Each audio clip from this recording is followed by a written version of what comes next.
Tonight on KGW News, a landslide washed out the main road up Mount St. Helens. Now we've learned it'll take years to reopen. Plus, and these are truly prolific offenders that were taken off the streets. How a focused effort to arrest car thieves and shoplifters appears to be getting results. And later, a mother and her 3 children thankful to be home after getting stuck in the Oregon wilderness. We couldn't call anyone because there was no cell service. Why officials say there's a lot to be learned from what they did right. Good evening, everyone. Let's get right to breaking news. And another pedestrian hit and killed on the streets of Portland. Police say 2 vehicles hit a man at Northeast MLK and Gertz Road tonight. That is not far from Delta Park. The victim died at the scene. Officers say both drivers are cooperating with the investigation. This marks the 7th traffic fatality in the Rose City this year and the 5th involving a pedestrian. New tonight, Washington County is being sued over how it responds to people in a mental health crisis. Disability Rights Oregon claiming the county violates the law when it sends mostly deputies or police instead of a mental health provider. Alma McCarty's in the newsroom with the details. Alma? Well, David, one of the main cases highlighted in the 60-page document, the experience of a man named Joshua Wesley. In October 2022, while experiencing suicidal thoughts, he called 911 and asked specifically for a mental health professional, but dispatchers ultimately sent an armed deputy.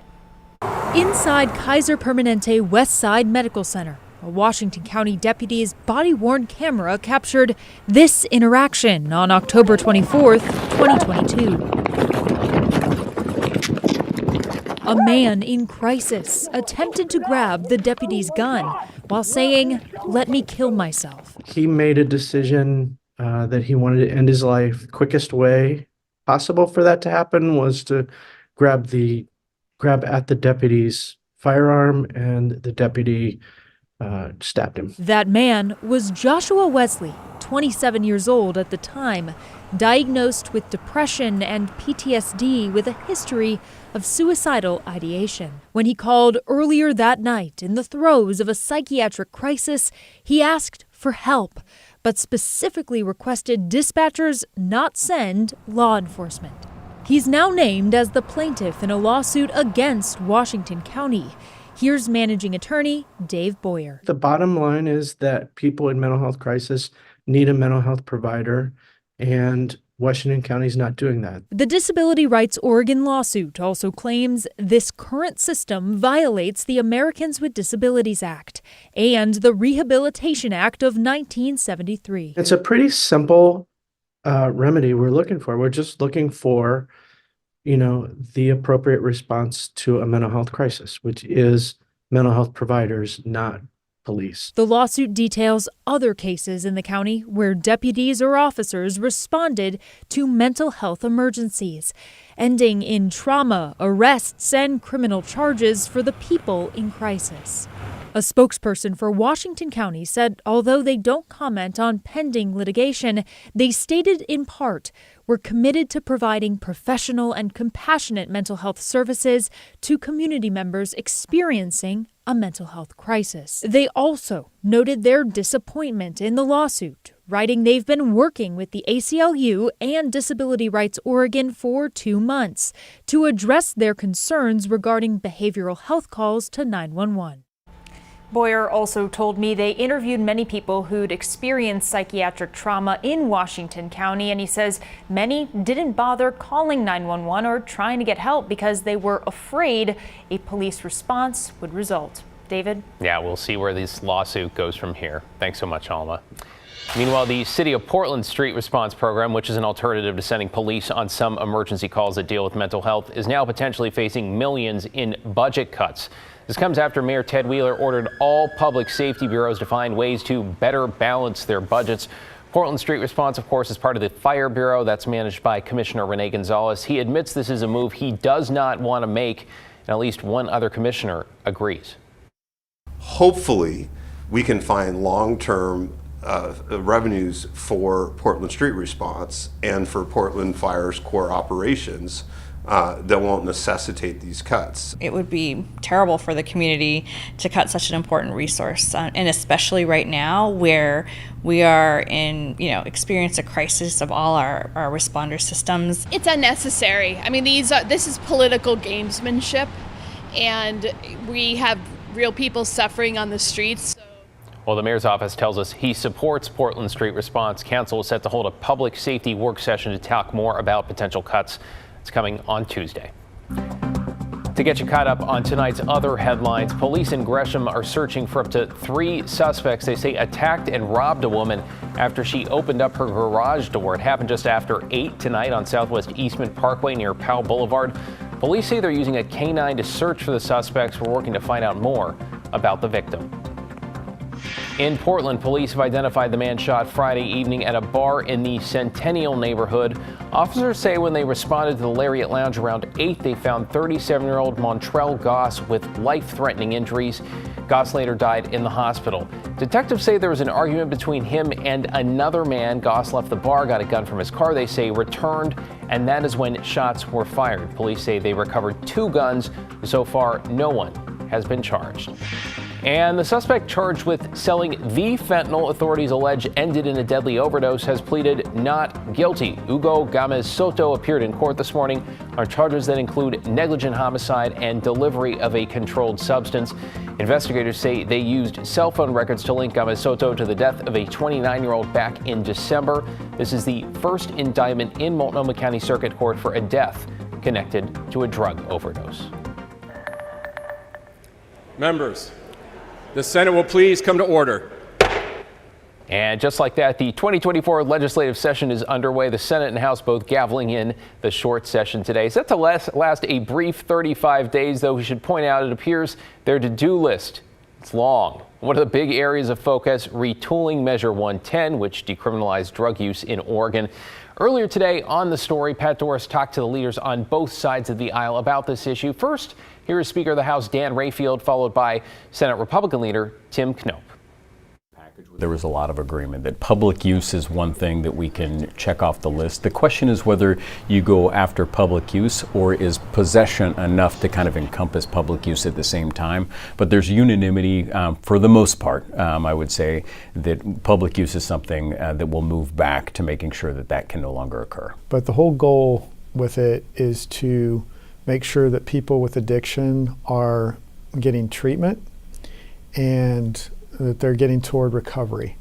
And right now, there's really no incentive for them to do that because the measure created a ticket essentially for drug possession and gave you a phone number to call to get treatment. Well, which nobody's doing. Almost no one's doing that. And so there's really no incentive.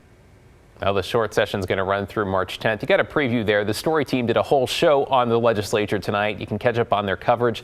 It's up for you now on KGW.com. Tonight, authorities in Multnomah County say they're making significant progress in their efforts to combat retail and car theft. Catherine Cook spoke with DA Mike Schmidt and heard from others about why they're optimistic and what they still need to accomplish. Many in Multnomah County feel car theft and shoplifting are out of control. High-volume offenders stealing armloads of merchandise. A family car ripped off without warning. Maybe the crook sold it for scrap metal. Portland police believe that was the case last month when they arrested 53-year-old Joseph Allen Beard. Investigators believe Beard trafficked stolen vehicles through an illegal towing company, then sold them for scrap.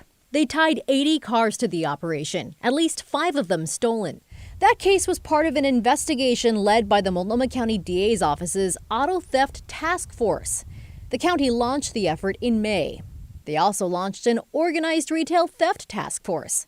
2 ways they hope are helping them take back control. Today, we can say that those investments have paid off. On Monday, just about every leader in Multnomah County, sworn or otherwise, gathered at the courthouse, excited to share highlights from the first 6 months of their task force efforts while remaining realistic. You know, we're not popping any champagne corks at this point. We're just going to keep going forward. Keep building upon the things that appear to be working. They're building on a few key stats. According to the DA's office, their auto theft task force has issued charges on 83% of their cases, an all-time high. They've indicted 15 high-profile cases, leading to 139 charges. As for the Retail Theft Task Force, the DA's office says they've issued charges on 77% of their cases, a 7-year high. And theft missions, led by Portland police, resulted in 300 arrests and 144 felony charges. Like auto theft, these are not one-offs. These are people who know that what they're doing, and they're organized and they're stealing repeatedly. A couple examples. Last month, the DA's office indicted one suspect tied to 24 incidents, all of them at a local Marshall store, totaling more than $20,000 in losses. Another indictment tied a different suspect to 6 counts, all at a Dick's Sporting Goods store, totaling more than $10,000 in damages. But what about the crooks hitting small businesses? As owners often remind us, retail theft impacts more than just big box stores and is arguably more devastating to the smaller ones. We know that these are some of the same people that are also hitting other businesses in our community. So by going after some of the big offenders, we think it helps everybody, and as well as putting together cases on fencing operations, we think that that helps everybody. The DA says one of their biggest challenges continues to be a shortage in public defenders. He admits that continues to result in several cases getting dismissed. He says the office works through that challenge, but it often means double the work for prosecutors and victims when they have to refile those cases. Back to you. Thank you, Catherine. Meanwhile, the Tigard High School community is grieving tonight after longtime boys basketball coach Sean Alderman died this morning. This evening before the Tigard-Tualatin game, people held a moment of silence to honor the late coach.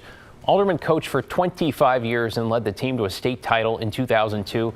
In a statement, the district wrote, Sean Alderman has been a teacher, coach, and parent in the district community for nearly 30 years and has touched many lives. This is heartbreaking news. The district says it's brought in extra resources to help support students and staff. You're watching KGW News, and straight ahead at 11, new trouble for Boeing, the issue they've now uncovered on some MAX jets that are still being put together. Plus, why officials say a mother and her 3 kids stuck in the Oregon wilderness did everything right. Well, that's good to hear. Hey, check this out. Sunset at the Oregon coast. It turned kind of purple at Astoria anyway, but those glimpses of sun offshore will be glimpses of sun in the valley by tomorrow afternoon. Showers will land. We got cooler days ahead, and it looks like we'll probably get another sunny weekend.